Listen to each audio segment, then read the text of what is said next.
سلام به همگی، امیدوارم حال همتون خوب باشه. تو این ویدیو میخوایم خیلی سریع نشون بدیم که چطوری لیوری ها و یا اسکین های کاستوم رو روی DCS بریزیم و ازشون استفاده کنیم. خب این لیوری یا همون اسکینی که در اصل روی هواپیما میخوره یا اون الگوی بیرونی که هواپیما داره از لحاظ رنگش و طرحش، خب چیزای مختلفی وجود داره. شما میتونید اینجا توی پینت اسکیم مثلا برای این F16 هر کدومی که دوست دارید انتخاب کنید. مثلا میتونید اینو انتخاب کنید، این شکلی باشه یا این شکلی باشه. خب اینا به صورت آفیشال و رسمی روی DCS هست. حالا ما میخوام این چیزایی که کاستومه و بقیه فرزند درست میکنن یا خودمون اگر بتونیم درست کنیم رو اینها رو بریزیم. خب من اول از DCS خارج میشم.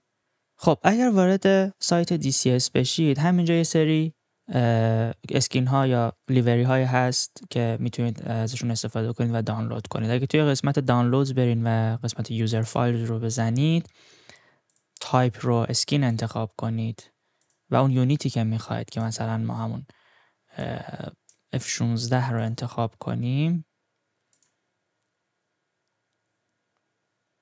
میبینید که یه سری اسکین واسه ما میاره واسه این نصب.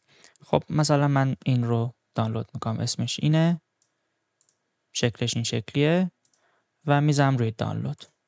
خب این شروع میکنه واسه ما دانلود کردن اسکین. صبر میکنیم تا دانلود تموم شه. حالا باید چیکار کنیم تا این دانلود میشه؟ ما باید توی یک دیرکتوری که مربوط به DCS این اسکین ها رو یا این لیوری ها رو درون اون فولدر بریزیم. اما این فولدر کجاست؟ شما میتونید تو درایوی که ویندوزتون نصبه، یوزر کامپیوترتون رو میزنید، بعد میرید توی فولدر saved games اینجا DCS. وقتی وارد اینجا میشید، یه دیرکتوریه که مربوط به حالا فایل آپ کانفیگ فرزن DCS اینجاست، فایل های میشناتون اینجاست، فایل های مادهای غیر رسمی که شما میخواید بریزید اینجا هست و چیزهای دیگه. حالا اینجا شما توی همین دیرکتوری باید اسکینتون رو بریزید. من اینجا باید یک فولدر درست کنم، یه فولدری به اسم لیوریز. امکان داره این فولدر در این دیرکتوری از قبل وجود داشته باشه، امکان داره وجود نداشته باشه. خب حالا چون اینجا وجود نداره، من این فولدر رو درست میکنم، لیوریز. خب یک نیو فولدره، فعلا خالیه. خب حالا من اون اسکین رو دانلود کردم، الان دانلودش تموم شد. از حالت زیپ این رو در میارم. این اسم در اصل لیوریه و یه سری فایل توی فولدر اون لیوری، سری فایل به فرمت DDS باید وجود داشته باشه این شکلی. خب حالا ما فعلا کاری با این نداریم. خب من حالا اینو مستقیم اینجا نمیریزم، باید مشخص کنم که این لیوری یا این اسکین مال چه هواپیماییه. خب مال F16 بود، پس اینجا باید یک فولدر به اسم F16 درست کنم. اما باید این اسم طوری باشه که DCS این اسم رو درست بشناسه. حالا این اسما رو من کجا پیدا کنم؟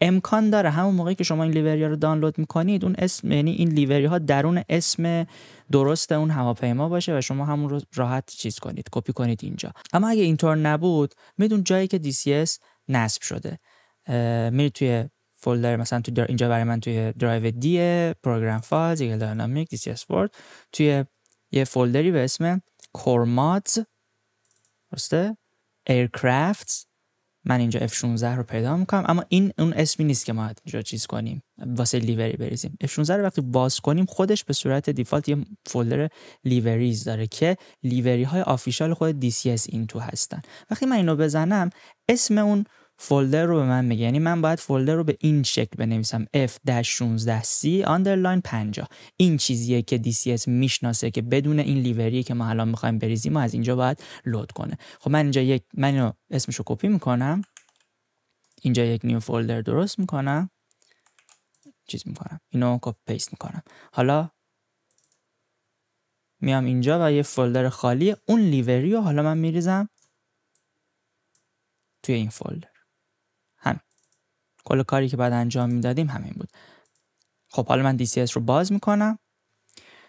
خب همطور که میبینید این حالا لیوری دیفالت، اون لیوری که ریختم اسمش رو اگر یادم باشه این بود 77 گمبلرز 1961. این قبلا نبود، الان من رو بزنم همون اسکینی که یا لیوری که اونجا عکسش رو دیدیم الان من میتونم چیز کنم. خب شما حالا هر لیوری خودتون درست کنید، هر لیوری کاستوم دیگه که از جایی بگیرید میتونید به همین راحتی اینجا برید و ازش استفاده کنید. یه نکته بگم که این لیوری رو فقط خودتون میتونید ببینید. مثلا اگه شما یک سرور فرضاً مولتی پلیر رفتید با دوستانتون، اگر فقط شما این رو داشته باشید فقط خودتون میید و بقیه این لیوری شما رو نمیبینن. برای همین اگر میخواید این لیوری رو بقیه هم ببینن نیاز هست که اونها هم این لیوری رو روی سیستمشون داشته باشن تا درست لود بشه. خب نکته دیگه وجود نداره. مرسی که همراه ما بودید.